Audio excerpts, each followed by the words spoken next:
Welcome to Telugu focus TV. నేను మీ శ్రీనివాస్ రెడ్డి. జగన్మోహన్ రెడ్డి వ్యూహం రివర్సా? ఒకవేళ చూపిస్తే 4,000 తమ వైపే చూపిస్తున్నాయా అంటే దీనికి సంబంధించి వీడియోను పూర్తిగా చూడండి, మీకు తెలియజేస్తాను. తప్పులు ఎన్ని చేసినా కానీ తమ తప్పులు ఎరగరు, విశ్వదాభిరామ వినరామేమ అనే ఈ పద్యాన్ని అచ్చంగా ఇప్పుడు మాజీ సీఎం జగన్మోహన్ రెడ్డికి సరిగ్గా సెట్ అవుతుంది అంటున్నారు కొంతమంది రాజకీయ విశ్లేషకులు. మహిళల గౌరవం గురించి జగన్ మాట్లాడుతుంటే ఏపీ జనం పాత జ్ఞాపకాలను తవ్వుతున్నారు. వేరే వాళ్ళను విమర్శించే ముందు మీ హయాంలో జరిగినటువంటి ఆ చీకటి వ్యాఖ్యల సంగతి ఏంటంటే కూడా ప్రశ్నిస్తున్నారు చాలా మంది. అసలు జగన్ ఎందుకు ఇప్పుడు ఈ టాపిక్ ఎంచుకున్నారు? దాని వెనక ఉన్నటువంటి మాస్టర్ ప్లాన్ ఏంటి? ఈ వీడియో చివరిగా వరకు చూడండి, మీకు అర్థమయ్యేలాగా తెలియజేస్తాను. ఇక రాజధాని అమరావతి వస్తున్నటువంటి ఆదరణ చూసి తట్టుకోలేక జగన్ మావిగన్ అంటూ కొత్త పల్లవిని అందుకున్నారు. కానీ అది కాస్త తుస్సుమనడంతో ఇప్పుడు డైవర్షన్ పాలిటిక్స్ తెల్లరైపోయారు. ఆర్కే మహిళల గురించి ఏదో మాట్లాడానని రచ్చ చేస్తున్నారు సరే, కానీ ఒకసారి ఫ్లాష్ బ్యాక్లకు వెళ్తే పవన్ కళ్యాణ్ వ్యక్తిగత జీవితం పైన, ఆయన భార్య పైన జగన్ చేసినటువంటి వ్యాఖ్యలు మహిళను కించపరిచినట్టు కాదా అని అంటున్నారు.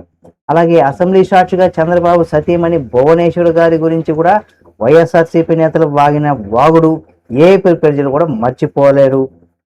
నాడు రోజా గారు కానీ ఇతర వైసీపీ నేతలు కానీ వాడినటువంటి భాష కావచ్చు ఏ స్థాయిలో ఉందో మనందరికీ తెలిసిందే. ఇక యథా రాజా తదా ప్రజ అన్నట్టుగా అప్పట్లో జగన్ సైగ చేస్తే చాలు ఆయన మంది మార్బలం నోటుకొచ్చినట్లు మాట్లాడేవారు. ఇప్పుడు అదే వ్యక్తులు నీతులు చెబుతుంటే ఉల్టా చోర్లా కొత్తగా ఉందంటున్నారు. ఈ పరిస్థితి చూస్తుంటే మరి అమరావతి ఇష్యూని సైడ్ ట్రాక్ పట్టించడానికి ఈ డ్రామాలు ఆడుతున్నారంటూ కూడా సోషల్ మీడియాలో నెటిజన్లు అయితే ఏగిపారిస్తున్నారు. ఒకవేళ ఎదుటి వారిని చూపిస్తే మిగిలిన 4,000 మన వైపే చూపిస్తాయని జగన్ గారు గుర్తు చేసుకోలేకపోతున్నారు. మరి దీనిపైన మీ అభిప్రాయం ఏంటి అని కూడా చాలా మంది అనుకుంటూ ఉన్నారు. దానికి సంబంధించి కూడా సర్వేల మాదిరిగా కూడా చెప్పుకొస్తున్నారు.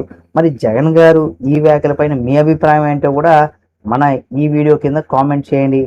జగన్ అని చేస్తున్నటువంటి ఈ ఆరోపణలో నిజం ఉందా లేదా, ఇదంతా కేవలం మావిగన్ ఫెయిల్యూర్ నుంచి తప్పించుకోవడానికి చేస్తున్నారా అనే దానికి సంబంధించి కూడా మీరు కామెంట్ చేయండి. మరి ఇలాంటి ఇంట్రెస్టింగ్ పొలిటికల్ అనాలిసిస్ కోసం వెంటనే మన Telugu focus TV channel subscribe చేసుకోండి. ఈ వీడియో మీకు నచ్చితే లైక్ చేయండి, మీ అభిప్రాయాన్ని కామెంట్ చేయండి. తప్పనిసరిగా మన బంధుమిత్రులకు, friends and family members share చేయండి. ఇలాంటి మా లేటెస్ట్ అప్డేట్స్ కోసం మన తెలుగు ఫోకస్ టీవీతో పాటుగా మన తెలుగు ఫోకస్ టీవీ పేజు అంటే ఫేస్బుక్ పేజు, ఇన్స్టా పేజీలు కూడా ఫాలో అవ్వడం మాత్రం మర్చిపోకండి. మరిన్ని వీడియోల కోసం మన Telugu focus TV channel subscribe చేసుకోండి.